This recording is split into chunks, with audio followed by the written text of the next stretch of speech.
Hello, നമസ്കാരം. എല്ലാവർക്കും എൻ്റെ പുതിയ വീഡിയോയിലേക്ക് സ്വാഗതം. അപ്പോൾ നമ്മളിന്ന് വന്നേക്കുന്നത് കൊല്ലത്തുള്ള റമീസ് റെസ്റ്റോറൻറ്റിലാണ്. അപ്പോൾ നമ്മൾ വന്നത് നല്ല ഒരു രാത്രി ടൈമിലാണ്. അപ്പം നമ്മൾ ഇവിടെ വന്ന് ആദ്യമേ സ്റ്റാർട്ടറായിട്ട് ഓർഡർ ചെയ്തത് അറേബ്യൻ ഷോട്ട്സാണ്. ഞാൻ മിക്കപ്പോഴും റമീസ് വരുമ്പം ആദ്യമേ ഓർഡർ ചെയ്യാറുള്ളത് അറേബ്യൻ ഷോട്ട്സാണ്. സംഭവം നല്ല വെറൈറ്റി ഐറ്റമാണ്, നല്ല ടേസ്റ്റാണ്. പിന്നെ നമ്മൾ കുറേ ഐറ്റംസ് ഓർഡർ ചെയ്തു. ഫുഡ് വരാൻ കുറച്ച് ലേറ്റായി, കുറച്ച് വെയിറ്റിംഗ് ഉണ്ടായിരുന്നു. നമ്മൾ ഓർഡർ ചെയ്തത് ഇടിയപ്പം, പൊറോട്ട, നൂല് പൊറോട്ട, പിന്നെ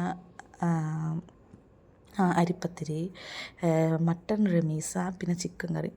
മട്ടൻ റമീസിനെ പറ്റി പറയാനാണെങ്കിൽ റമീസിലെ ഏറ്റവും ഹൈലൈറ്റഡ് ഐറ്റമാണ്.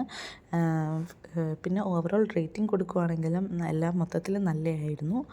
അപ്പോൾ എൻ്റെ വീഡിയോ ഇഷ്ടപ്പെട്ടെങ്കിൽ, ഈ വ്ലോഗ് ഇഷ്ടപ്പെട്ടെങ്കിൽ ലൈക്ക് ചെയ്യുക, ഷെയർ ചെയ്യുക, സബ്സ്ക്രൈബ് ചെയ്യുക. Thank you.